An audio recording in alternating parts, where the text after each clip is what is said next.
അസ്സലാമു അലൈക്കും വറഹ്മത്തുള്ളാഹി വബറകാതുഹു. അൽഹംദുലില്ലാഹി റബ്ബിൽ ആലമീൻ വസ്സലാത്തു വസ്സലാമു അലാ അഷ്റഫിൽ മുർസലീൻ. പ്രിയപ്പെട്ടവരെ, നമ്മൾ നാവിൻ്റെ ആഫത്തുകൾ പറഞ്ഞുകൊണ്ടിരിക്കുകയാണല്ലോ. 16ാമത്തെ ആഫത്ത് നമീമത്താണ് പറഞ്ഞുകൊണ്ടിരിക്കുന്നത്, പരദൂഷണത്തെക്കുറിച്ച്. അതിൻ്റെ ബാക്കി ഭാഗമാണ് നോക്കുക.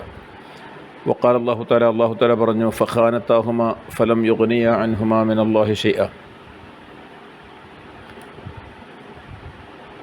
ഈ സൂറത്തു തഹരീമിൽ മുഅ്മിനീങ്ങളെ കാഫിരീങ്ങളെ ഉദഹരിച്ചുകൊണ്ട് അള്ളാഹു പറയുന്നുണ്ട്, റബ്ബല്ലാഹു മസലൻ ലില്ലദീന കഫറു ഇംറഅത നൂഹിൻ വഇംറഅത ലൂത്തിൻ കാനതാ തഹ്ത അബ്ദൈനി മിൻ ഇബാദിനാ സാലിഹൈനി ഫഖാനതാഹുമാ ഫലം യുഗ്നിയ അൻഹുമാ മിനല്ലാഹി ഷൈഅ. നൂഹ് നബി അലൈഹി സ്വലാത്തു വസ്സലാമിൻ്റെയും ലൂത്ത് നബി അലൈഹി സ്വലാത്തു വസ്സലാമിൻ്റെയും ഭാര്യമാരെക്കുറിച്ച് പറയുന്നുണ്ട്. 2 അമ്പിയാക്കന്മാർ, 2 മുർസലീങ്ങൾ, അവരുടെ കീഴിലുള്ള ഭാര്യമാർ, അവർ കുഫാറുകളായിരുന്നു. എന്നിട്ട് അവർ ഫഖാനതാഹുമ, അവർ 2 പേരും ആ നബിമാരെ വഞ്ചിച്ചു. പക്ഷേ ഫലം യുഗ്നിയ അൻഹുമാ മിനല്ലാഹി ഷൈഅ, ആ 2 അമ്പിയാക്കന്മാരും അള്ളാഹുവിൻ്റെ ശിക്ഷയെ തൊട്ട് അവർക്കൊന്നും തന്നെ കുറച്ചു കൊടുത്തില്ല.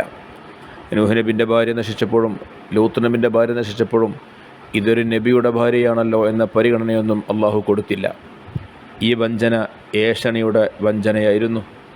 കാരണം ഭർത്താവ് എന്നുള്ള നിലക്ക് അറിയുന്ന രഹസ്യങ്ങളൊക്കെ എന്ത് ചെയ്തു, പുറത്തേക്ക് എത്തിച്ചു കൊടുത്തു. ഇതാണ് ഈ ഫഖാനതാഹുമ. അപ്പം ഏഷണി കൊണ്ട്, പരദൂഷണം കൊണ്ട്,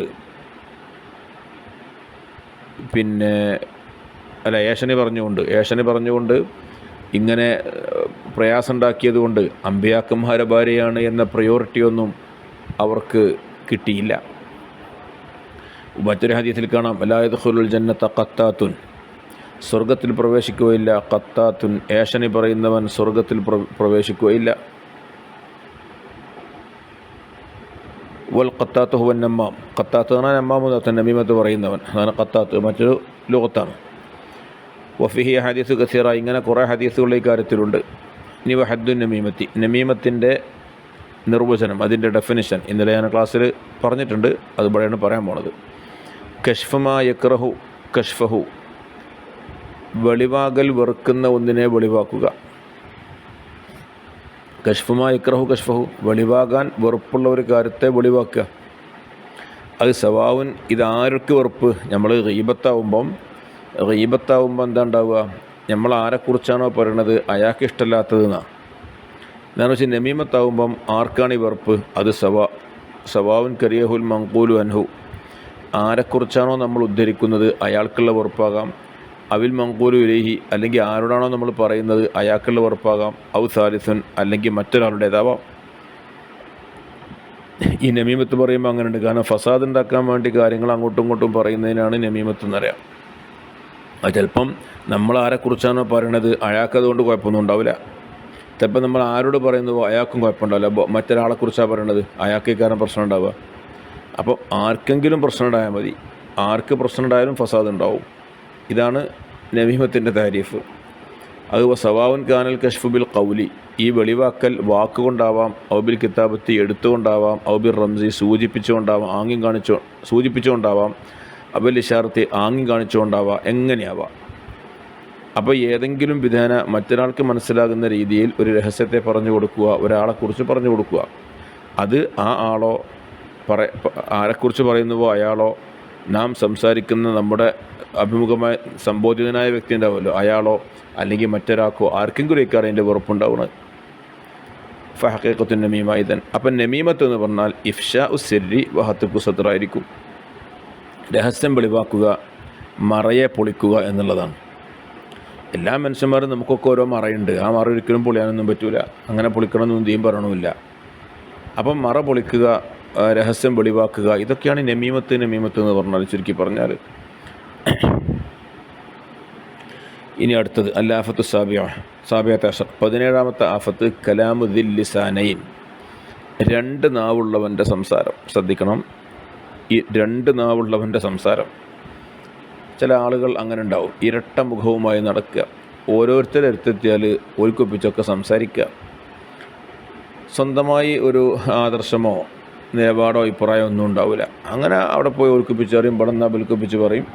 അങ്ങനെ എല്ലാവരുടെ അടുത്തും ഇങ്ങനെ നന്നായി നടക്കുക എന്നുള്ള ഒരു മിനിമം ലക്ഷ്യം മാത്രം. അങ്ങനത്തെ ആളുകളെക്കുറിച്ചാണ് ദിൽ ലിസാനൈൻ, ദിൽ വജ്ഹൈൻ എന്നൊക്കെ പറയും. ഇരട്ട മുഖമുള്ളവൻ, ഇരട്ട നാവുള്ളവൻ എന്നൊക്കെ പറയും അവനെക്കുറിച്ച്. അതബദാലിക്ക് ആരാണ് ഈ ഇരട്ട നാവുള്ളവൻ? മൻ യതറദ്ദദു ബൈനൽ മുതആദിയൈനി, ശത്രുത വെക്കുന്ന രണ്ടാളുകൾക്കിടയിൽ അങ്ങോട്ടും ഇങ്ങോട്ടും നടക്കുന്നവൻ. എന്നിട്ട് വയുക്കല്ലിമു കുല്ല വാഹിദിൻ, ഓരോരുത്തരോടും അവൻ സംസാരിക്കും. ബിമാ യുവാഫിഖുഹു, അവനോട് യോജിക്കുന്ന രീതിയിൽ സംസാരിക്കും. വദാലിക ഐനുൻ നിഫാഖ്, അതിൻ തനിച്ച നിഫാഖാണ്, തനിച്ച കപട വിശ്വാസമാണ്. ഇവ രണ്ടാളുകൾ തമ്മിൽ അല്ലെങ്കിൽ രണ്ട് സമൂഹങ്ങൾ തമ്മിൽ അവർ തമ്മിൽ ശത്രുക്കളാണ് പല എന്തോ കാരണം കൊണ്ട്. അപ്പോൾ ഇവനെന്ത് ചെയ്യാണ്? രണ്ടാളെടുത്ത് ഓന് സ്ഥാനം വേണം. അപ്പോൾ ഒരാളെടുത്തായിട്ട് ഓൻ്റെ ആളായിട്ട് സംസാരിക്കും, ഇവിടെ നിന്നിട്ട് ഇവൻ്റെ ആളായിട്ട് സംസാരിക്കും. നോക്കൂ, ഇതെന്ത് വലിയ ദുരന്തമാണ്. ഇങ്ങനെ ഒരിക്കലും ചെയ്യാൻ പാടില്ല. ഇത് ദിൽ വജ്ഹൈനി, ഇരട്ട മുഖമുള്ള ഇരട്ടനാവുള്ളവൻ എന്നാണ് ഇവനെക്കുറിച്ച് പറയുക. അത് തനിച്ച നിഫാക്കാണ്, തനിച്ച കപട വിശ്വാസമാണ്. പിന്നെ അങ്ങനെ സംസാരിക്കലുണ്ട് ഓല് തമ്മിൽ നന്നാക്കാൻ വേണ്ടി. അത് ഈ പെടൂല എന്ന് മനസ്സിലാക്കണം. ഇപ്പോൾ രണ്ടാളുകൾ തമ്മിൽ തെറ്റിയാൽ നമുക്ക് ഓനെ തമ്മിൽ നന്നാക്കണം.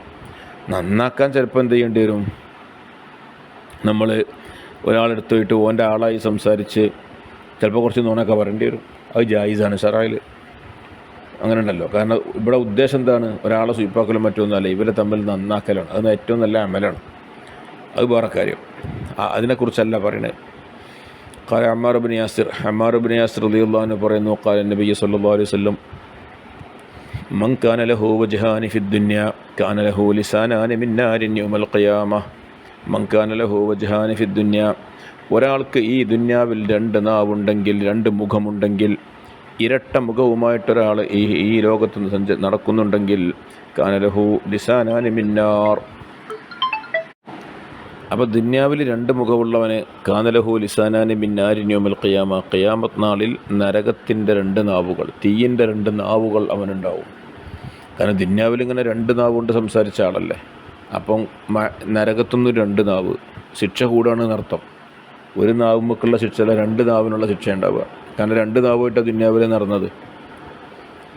وروى أبو هريرة رضي الله عنه أنه عليه الصلاة والسلام قال تجدون شر من شر عباد الله يوم القيامة ذا الوجهين. നബി തങ്ങൾ പറയാണ്, തജിദൂന, നിങ്ങൾ എത്തിക്കും, മിൻ ശർരി ഇബാദില്ലാഹ്, അള്ളാഹുവിൻ്റെ അടിമകളിൽ ഏറ്റവും മോശപ്പെട്ടവരെ കൂട്ടത്തിലെത്തിക്കും. ഖിയാമത്ത് നാളിൽ അള്ളാഹുവിൻ്റെ അടിമകളിൽ ഏറ്റവും മോശപ്പെട്ട പലരുണ്ട്. ആ കൂട്ടത്തിൽ നിങ്ങൾക്ക് കാണാം ദൽ വജ്ഹൈനി, രണ്ട് മുഖമുള്ള ആളുകളെ. എന്നിട്ട് നബി തങ്ങൾ വിശദീകരിക്കുകയാണ്, അല്ലദീ യഅതി ഹൗലായി ബിഹദീസി ഹൗലായി, ഈ വിഭാഗം ഈ കൂട്ടക്കാരുടെ അടുക്കൽ വന്നിട്ട് അവരെ സംസാരം പറയും. വഹൗലായി ബിഹദീസി ഹൗലായി, ആ വിഭാഗം ആളുകൾക്ക് ചെന്നിട്ട് അവർക്ക് ഒപ്പിച്ച് വർത്താനം പറയും. വഫി ലഫ്ദിൻ, ഹദീസിൻ്റെ മറ്റൊരു റിവായത്തിലുള്ളത് അല്ലദീ യഅതി ഹൗലായി ബിവജ്ഹിൻ വഹൗലായി ബിവജ്ഹിൻ, ഈ വിഭാഗത്തിൻ്റെ അടുക്കൽ ഒരു മുഖവുമായിട്ടും മറ്റൊരു വിഭാഗത്തിൻ്റെ അടുക്കൽ മറ്റൊരു മുഖവുമായിട്ടും ചെല്ലുന്നവൻ. ഇങ്ങനെ രണ്ട് നിലയ്ക്ക് ഹദീസിൻ്റെ ലഫ്ദ് വന്നിട്ടുണ്ട്. ചുരുക്കി പറഞ്ഞാൽ ഉദ്ദേശം വളരെ വ്യക്തമാണ്. ഇങ്ങനെ രണ്ടുമല്ലാത്ത രീതിയിൽ ഓരോരുത്തരും ഇങ്ങനെ ഓരെല്ലായിടത്തും നല്ല ആളാവണം. ഇങ്ങനെ നടക്കുന്ന ആളുകൾ, ഇരട്ട മുഖമുള്ള ആളുകൾ, ഇവരാണ് മഹ്ശറയിൽ അള്ളാഹുവിൻ്റെ അടുക്കൽ ഏറ്റവും മോശപ്പെട്ടവരായിട്ട് നമ്മൾ കാണുന്ന വിവിധ വിഭാഗങ്ങളിൽപ്പെട്ട ഒരു വിഭാഗം എന്ന് റസൂലുള്ളാഹി സ്വല്ലല്ലാഹു അലൈഹി വസല്ലം തങ്ങൾ പറയുകയാണ്. ഇനി അൽ ആഫത്തു സാമിനത്ത് അശറ, 18ാമത്തെ ആഫത്ത്, നാവുകൊണ്ടുള്ള 18ാമത്തെ ആഫത്ത് അൽ മദ്ഹു, മദ്ഹാണ്, പ്രശംസ, സ്തുതി പറയുക, ആളുകളെക്കുറിച്ച് പ്രശംസ പറയുക. എന്താണ് ചെയ്യാന്ന് പറഞ്ഞാൽ ഈ കാലഘട്ടത്തിൽ നമുക്കിടയിലുള്ള വലിയൊരു ദുരന്തമായിട്ട് ഇത് മാറിയിരിക്കുകയാണ്. എന്തൊക്കെയാണ് നമ്മൾ പറയുന്ന, വിശിഷ്യ മൈക്കൊക്കെ കിട്ടിയാൽ പറയുന്ന വർത്തമാനങ്ങൾ, സ്വാഗതം പറയുമ്പം പറയുന്ന വർത്തമാനങ്ങൾ, ഇങ്ങനെ ഇതെന്ത് ദീനാണ്? റസൂലുള്ളാഹി സ്വല്ലല്ലാഹു അലൈഹി വസല്ലം തങ്ങളെടുക്കൽ ആരും ആരെയും മദ്ഹ് ചെയ്യാറില്ലല്ലോ. ഒരാളെ മുമ്പിൽ വെച്ചിട്ട് അയാളെ മദ്ഹ് പറയുകയേ ചെയ്യരുത്. മരിച്ചതിൻ്റെ ശോക്കെ, ജീവനുള്ള കാലത്ത് ഒരാളെ പറ്റി മദ്ഹ് പറഞ്ഞാൽ അതുകൊണ്ടുണ്ടാകുന്ന അനർത്ഥങ്ങൾ, ദുരന്തങ്ങൾ വളരെ കൂടുതലാണ്. ഈ മദ്ഹ് ഇങ്ങനെ പറഞ്ഞുകൊണ്ടിരിക്കാൻ ഇസ്ലാം കൽപ്പിച്ചിട്ടില്ല. എന്തിനാണ് ഈ ആളുകളെക്കുറിച്ച് അനാവശ്യമായിട്ട് മദ്ഹ് പറയുന്നത്? നോക്കൂ, നാവ് കൊണ്ടുണ്ടാകുന്ന ഒരു ആഫത്താണ്, ഒരു ദുരന്തമാണ്, ഒരു തെറ്റാണ് മദ്ഹ് ചെയ്യുക എന്ന് പറയുന്നത്. ദഫഹുവ മൻഹിയുൻ അൻഹു, അത് വിരോധിക്കപ്പെട്ടതാണ്. ഫീ ബഅദിൽ മവാദി, ചില സ്ഥലങ്ങളിൽ, ചിലയിടത്ത് പറയേണ്ടി വരും. അത് പല സ്ഥലത്തും അത് നിരോധിക്കപ്പെട്ടതാണ്. അങ്ങനെ മദ്ഹ് പറയാൻ പാടില്ല. അതായത് മദ്ഹ് പറയാന്ന് പറഞ്ഞാൽ പലപ്പോഴും നമ്മൾ മദ്ഹ് പറയുമ്പോൾ ഇല്ലാത്തതാ പറയാം. നമ്മളെന്തൊക്കെയോ അങ്ങോട്ട് ഓവറാക്കി പറയും. ശരിക്കും ഉണ്ടാവുമോ? ഉണ്ടാവില്ല. അത് എന്തിനാണ് അങ്ങനെ പറയണത്? അങ്ങനെ അത് കേട്ടിട്ട് ഈ കേൾക്കുന്ന ആൾക്ക് എന്ത് ചെയ്യുക? അഹങ്കാരം വരിക. ഓ, ഞാൻ ഇപ്പം അങ്ങനെ കേണില്ലേ, സംഗതി ഇല്ലാത്ത ഇങ്ങനെ പറയുമ്പോൾ ഓനെന്നെ തോന്നുക ഞാനിപ്പോൾ ഇങ്ങനെയൊക്കെ ആയിട്ടുണ്ടല്ലേ.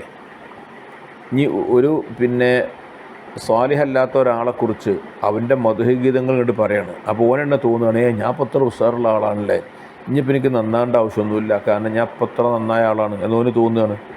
എന്തൊക്കെ ദുരന്തങ്ങളാണ് ഈ മധുഹ കൊണ്ടുവരുന്നത് അറിയോ? റസൂലുള്ളാഹി സ്വല്ലല്ലാഹു അലൈഹി വസല്ലം തങ്ങൾ പറഞ്ഞത്, മുദ്ദാഹിങ്ങളെ നിങ്ങൾ കേട്ടാൽ, ഒരാൾ മറ്റൊരാളെ മദ്ഹ് ചെയ്യുന്നത് കേട്ടാൽ ഫഹ്സൂ ഫീ വുജൂഹിഹിം തുറാബ് എന്ന് കാണാം ഒരു ഹദീസിൽ, അവൻ്റെ മുഖത്ത് നിങ്ങൾ മണ്ണ് വാരിയിടുക. ഒരുത്തനം ഇങ്ങനെ മുഖസ്തുതി പറയാണ്, മണ്ണ് വാരി മൂത്തുക്കറിയണം എന്നാണ്. ഇതൊരു നമ്മുടെ ഇടയിൽ പഴയ കാലത്തില്ലാത്ത എന്നാൽ ഇന്ന് വളരെ കൂടുതലായിട്ട് കണ്ടുവരുന്ന ഒരു പ്രശ്നമാണിത്. വഅമ്മ ദമ്മ് കുറ്റം പറയാന്നുള്ളത് ഫഹുവൽ ഗീബത്തു വൽ വഖയത്തു, അത് ഗീബത്ത് പറയലും ആക്ഷേപിക്കലും. വഖയത്ത് എന്ന് പറഞ്ഞാൽ ഗീബത്ത് തന്നെയാണ്. കുറ്റം പറച്ചിലൊക്കെ ഗീബത്ത് മറ്റൊക്കെ ആയിട്ട് പോകും. വഖദ് സബഖ ഹുക്മുഹുമാ, അത് രണ്ടിൻ്റെ ഹുക്കുമാൻ്റെ ഹുക്കുമകൾ പറഞ്ഞു കഴിഞ്ഞു.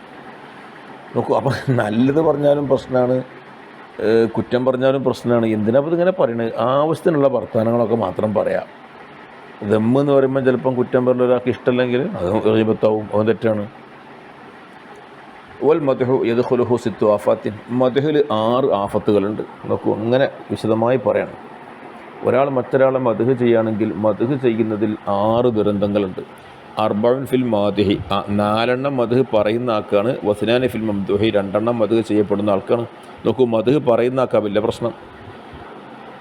ഇങ്ങനെ ആളുകളെ പ്രശംസിച്ച് പറയുന്നയാൾ, ഈ പ്രശംസിച്ച് പറയുന്നവന് 4 അപകടങ്ങളും, ആരെക്കുറിച്ചാണോ പ്രശംസിക്കുന്നത് അയാൾക്ക് 2 അപകടങ്ങളുമാണ് ഈ വിഷയത്തിൽ വരാനുള്ളത്. അപ്പോൾ കൂടുതൽ ദുരന്തം വരുന്നത് പറഞ്ഞ ആൾക്കാണ്. പ്രശംസിക്കുന്നവന് 4 ആഫത്തുകളും പ്രശംസിക്കപ്പെടുന്നവന് 2 ആഫത്തുകളുമാണുള്ളത്. അതിൽ അമ്മൽ മാദിഹ്, പ്രശംസിക്കുന്നവൻ, എന്താണ് അവനുള്ള പ്രശ്നം? എൻ്റെ ഒരാളിങ്ങനെ വേറൊരാളെ ചില ആളുകൾക്ക് ഇതൊരു വീക്ക്നെസ്സാണ്. ഒരു മനുഷ്യനെ കണ്ട അങ്ങനെ പറയണം, എന്തൊക്കെയോ ഉള്ളവില്ലാത്ത നല്ല തന്നെ പറയണത്, പക്ഷെ ഇങ്ങനെ മനുഷ്യനെ പറ്റി പറയാൻ പറ്റൂല. അങ്ങനെയൊന്നും ആളുകളെ സ്വീപ്പുണ്ടാക്കരുത്. ഇപ്പം ഇവിടെ ഒരു പ്രശ്നം എന്താ പറയുക, ഈ മദ്ഹ് ചെയ്യുന്നതാക്കുള്ള വിഷയം യഫ്രുത്ത, അവൻ ഇഫ്രാത്ത് ചെയ്യും. യുഫ്രിത്ത, ഓവർ പറയും. ഓവർ പറയുമ്പോൾ ഫയന്തഹീൽ കദിബി, അത് കളവിലേക്ക് എത്തിച്ചേരും. അപ്പോൾ കളവ് പറയുന്നു എന്നൊരു പ്രശ്നം മാദിഹിൻ്റെ കാര്യത്തിൽ വരും. നമ്മളൊരാളെ അങ്ങോട്ട് പ്രശംസിച്ച് പറയുമ്പോൾ അങ്ങനെയാണല്ലോ, ഓവറാക്കിയിട്ട് പറയും. ഓവറാക്കി പറയുമ്പം കളവാണ്. അപ്പോൾ കളവ് പറയുന്ന കുറ്റക്കാരനാവും. ഉള്ള കാര്യം പറഞ്ഞാൽ പോരെ.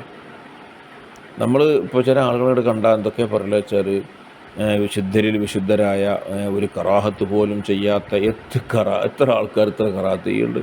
ഇവിടെ ഇല്ലാത്ത എന്തിനാണ് ഈ പറയണത്? അങ്ങനെയൊന്നും ചെയ്യാത്ത ഒരാളാണെങ്കിൽ ഓക്കെ. എന്താണ് വിശുദ്ധിയുടെ അങ്ങനെ എന്തൊക്കെയൊക്കെ പറയും, എനിക്കൊന്നും പറയാൻ പറ്റില്ല. ഇതൊന്നും ശരിയല്ല. അങ്ങനെയൊന്നും ആളുകളെക്കുറിച്ച് പറയരുത്. അപ്പം ഇഫ്രാത്ത് ചെയ്തുകൊണ്ടുള്ള സംസാരം വരും, അത് കളവായും തീരും. അസാനി, ഇതാണ് മദ്ഹ് ചെയ്യുന്നതിൻ്റെ ഒരു പ്രശ്നം, അവൻ കളവ് പറയാൻ കാരണമായി തീരുന്നു. 2ാമത്തെ പ്രശ്നം യദ്ഖുലഹു റിയാഉ, അവനിൽ റിയാഉ വന്നു ചേരും. റിയാഉ, ലോകമാന്യം അവനിൽ കയറും. എന്തുകൊണ്ടാണ് അറിയോ? ഫഇന്നഹു ബിൽ മദ്ഹി മുദ്ഹിറുൽ ഹുബ്ബി, അവൻ മദ്ഹ് കൊണ്ട്, അവൻ്റെ പ്രശംസ കൊണ്ട് ഹുബ്ബിനെ വെളിവാക്കുക ചെയ്യണത്. ഓൻ ഇഷ്ടമുണ്ട് എന്ന് വെളിവാക്കുകയാണ്. മനസ്സിലാക്കണുണ്ടോ? അതായത് നമ്മളിപ്പം ഒരാളെക്കുറിച്ച് മദ്ഹ് ചെയ്തു. മദ്ഹ് ചെയ്യുമ്പം ഈ മദ്ഹ് ചെയ്യപ്പെടുന്ന ആളെ അടുക്കൽ ഇവൻ റിയാ ഉണ്ടാക്കുകയാണ്. കാരണം ഞാൻ ഇന്ന ആളോട് ഇഷ്ടമുണ്ടായതുകൊണ്ടാണല്ലോ ഞാൻ പറയുന്നത്. അപ്പം ഞാൻ ഓനോട് ഇഷ്ടമുള്ള ആളാണ്. അപ്പോൾ എന്ത് വരും? നമ്മൾ മദ്ഹ് ചെയ്യുന്ന മംദൂഹായ വ്യക്തിയുണ്ട്, നാം ആരെ മദ്ഹ് ചെയ്യുന്നുവോ അയാൾക്ക് നമ്മളോടൊരു താല്പര്യം വരും. ആക്കുമ്പോൾ ഇന്ന് വ്യാപകമാണ്, നമ്മളെപ്പറ്റി നല്ലോണം അടിച്ചു കയറ്റുന്ന ആളാണ് ഇയാൾ എന്ത് ചിന്തിച്ചാൽ അയാളുടെ പ്രത്യേക താല്പര്യം ഈ റിയാ ഇയാൾക്ക് ഉണ്ടായിത്തീരും, ഈ പറയുന്ന ആൾക്ക്. അപ്പോൾ ഈ പറയുന്ന ആളെന്ത് ചെയ്യും? പരമാവധി ഈ പറയപ്പെടുന്ന ആൾക്ക് എനിക്ക് എന്ത് ചെയ്യണം, ഒരു പ്രിവിലേജ് വേണം. ആ പ്രിവിലേജ് കിട്ടാൻ വേണ്ടിയിട്ട് എന്ത് ചെയ്യും? പലതും ഇങ്ങനെ പറയും. അപ്പം തൻ്റെ വാക്കുകൾ റിയാ ആയി മാറുന്നു. അപ്പോൾ താൻ പറയുന്ന വാക്ക് കളവായി മാറുന്നു. താൻ പറയുന്നത് കാരണം നമുക്ക് റിയാ ഉണ്ടായിത്തീരുന്നു. 2 പ്രശ്നമായി. 3ാമത്തെ പ്രശ്നം അന്നഹു ഖദ് യഖൂലു മാ ലാ യതഹഖഖു, ചിലപ്പോൾ ഉറപ്പില്ലാത്ത കാര്യം പറയും. വലം യത്തലു അലൈഹി, അവന് വെളിവായി അറിയാത്ത, ചിലപ്പോൾ ഉള്ളതായിരിക്കാം ഇല്ലാത്തതായിരിക്കാം, അവനെ അറിയില്ല. അപ്പോൾ കളവാണോ എന്ന് സംശയമുള്ള കാര്യങ്ങൾ പറയൽ വരുന്നു എന്നർത്ഥം. ചിലപ്പോൾ നമ്മൾ മദ്ഹ് ചെയ്യാൻ വേണ്ടി ഇങ്ങനെ അന്വേഷിക്കുമ്പോൾ എന്തോ ഒന്ന് കേൾക്കും, അത് നമുക്കൊരു ഉറപ്പാണ്, അത് പാസ്സാക്കും നമ്മളൊക്കെ, അത് ചാമ്പല. കാരണം എന്തോ നമുക്ക് എന്തെങ്കിലുമൊക്കെ പറയാൻ കിട്ടണ്ടേ. പലപ്പോഴും ഇന്നത്തെ ഈ പിന്നെന്താ പറയുക സ്വാഗത പ്രസംഗങ്ങൾ അതല്ലെങ്കിൽ സ്വീകരണ സമ്മേളനങ്ങൾ, ചിലപ്പം മരിച്ചതിൻ്റെ ശേഷമുള്ള അനുശോചന സമ്മേളനങ്ങളിലൊക്കെ ഉള്ള പ്രസംഗം പലതും എന്താ വെച്ചാൽ പേരിങ്ങനെ മാറ്റി കൊടുക്കലേ. ഏതോ ഒരാളിലുണ്ടായ സംഭവങ്ങൾ എന്ത് ചെയ്യും, ഇവന് വേറൊന്നും പറയാൻ കിട്ടില്ല, പിന്നെ പ്രസംഗിക്കാൻ വിളിച്ചാൽ എന്താ കാട്ടുക, അപ്പോൾ ആരെങ്കിലും കുറിച്ച് അറിഞ്ഞിടത്തൊക്കെ പേരിങ്ങനെ മാറ്റി കൊടുക്കുക. ഇങ്ങനെ എന്തൊക്കെ സംഭവങ്ങൾ നമുക്കൊക്കെ ജീവിതത്തിൽ അനുഭവങ്ങളുണ്ടെന്നറിയോ. അതൊക്കെ ഭയങ്കര പ്രശ്നങ്ങളാണ്. എന്തിനാണ് അങ്ങനെയൊക്കെ നിൽക്കേണ്ട കാര്യം? അപ്പോൾ തനിക്ക് ബോധ്യമില്ലാത്ത ഉറപ്പില്ലാത്ത കാര്യങ്ങൾ പറയേണ്ടി വരുന്നു എന്നുള്ളതാണ് മൂന്നാമത്തെ പ്രശ്നം. നാലാമത്തെ പ്രശ്നം അൻ യഫ്രഹൽ മംദൂഹു ബിഹി. ഈ പറയുന്ന കാര്യം കൊണ്ട് മംദൂഹ് സന്തോഷിക്കും. ആരെയാണോ നാം പ്രശംസിക്കുന്നത് അയാൾ സന്തോഷിക്കും. ഓൻ വഹുവ ലാലിമുൻ ഔ ഫാസിഖുൻ, അവൻ ലാലിമോ ഫാസിഖോ ആയിരിക്കാം, ഒരു ലാലിമായ ഭരണാധികാരി ആയിരിക്കാം, ലാലിമായ വ്യക്തിയായിരിക്കാം, അല്ലെങ്കിൽ തെമ്മാടിയായ ഫാസിഖായിരിക്കും. ഓനാണ് നമ്മൾ മദ്ഹ് ചെയ്യണത്. ഈ മദ്ഹ് കാരണം അയാൾ സന്തോഷിക്കുകയാണ്. വദാലിക ഗൈറു ജായിസ്, അത് പാടില്ലാത്തതാണ്. അപ്പോൾ ഒരു ഫാസിഖിന് തൻ്റെ ഫിസ്കിൽ സന്തോഷിക്കാൻ നമ്മൾ കാരണക്കാരനാവുന്നു. ഒരു ലാലിമിന് തൻ്റെ ളുൽമിൽ സന്തോഷിക്കാൻ നാം കാരണക്കാരായിത്തീരുന്നു. അങ്ങനെ ഫാസിഖിനെയും ലാലിമിനെയും സന്തോഷിപ്പിക്കുക എന്ന ഉത്തരവാദിത്തമായിരിക്കും നമ്മൾ ചെയ്തുകൊണ്ടിരിക്കുന്നത്. അല്ലാഹുവിൻ്റെ റസൂൽ പറഞ്ഞു, ഇന്നല്ലാഹ തആല യഗ്ളബു ഇദാ മുദിഹൽ ഫാസിഖ്, അള്ളാഹു ദേഷ്യം പിടിക്കും ഇദാ മുദിഹൽ ഫാസിഖു, ഒരു ഫാസിഖിനെ പ്രശംസിക്കപ്പെട്ടാൽ. ഒരു ദുർനടപ്പുകാരനായ വ്യക്തി പ്രശംസിക്കപ്പെടുകയാണെങ്കിൽ അള്ളാഹുവിന് ദേഷ്യമുള്ള കാര്യമാകുന്നു എന്ന്. അപ്പോൾ നമ്മളിങ്ങനെ ആളുകളെ മദ്ഹ് ചെയ്യുമ്പം, ഒരു ദുർനടപ്പുകാരനായ ആളെ മദ്ഹ് ചെയ്യുമ്പോൾ അയാളതിൽ സന്തോഷിക്കുന്നു. ഓ, ഞാനിപ്പം അങ്ങനെയൊക്കെ ഉഷാറാണില്ലേ എന്നോ സ്വയം ചിന്തിക്കുന്നു. ആരാ ഇതിൻ്റെ കാരണക്കാരൻ? ഇത് അള്ളാഹു ദേഷ്യം പിടിക്കാൻ കാരണമായി തീരുന്നതാണ്. ഇതൊക്കെ വർത്തമാനം പറയുന്ന, ഇങ്ങനെ മദ്ഹ് ചെയ്യുന്നവന് വരുന്ന അപകടങ്ങളാണ് ഇതൊക്കെ നമ്മൾ ശ്രദ്ധിക്കേണ്ടതുണ്ട് മദ്ഹ് ചെയ്യുമ്പോൾ. അപ്പോൾ ഇത് 4 കാര്യങ്ങൾ. അപ്പോൾ മദ്ഹ് ചെയ്യുന്നവനുണ്ടാകുന്ന 4 കാര്യങ്ങളാണ്: അവന് കളവ് പറയാൻ കാരണമാകുന്നു, അവൻ റിയാഇന് വേദി ഉണ്ടാക്കുന്നു, ഉറപ്പില്ലാത്ത കാര്യങ്ങൾ സംസാരിക്കൽ വരുന്നു, മംദൂഹ് സന്തോഷിക്കൽ കാരണം ചിലപ്പോൾ നാം അനുവദനീയമല്ലാത്ത കാര്യങ്ങൾ ചെയ്യേണ്ടി വരുന്നു. ഇതൊക്കെയാണ് അതിൻ്റെ പ്രശ്നങ്ങൾ. ഇനി ബാക്കിയുള്ള ഇൻഷാ അല്ലാഹ് നമുക്ക് അടുത്ത ക്ലാസ്സിലാക്കാം. അസ്സലാമു അലൈക്കും വറഹ്മത്തുള്ളാഹി.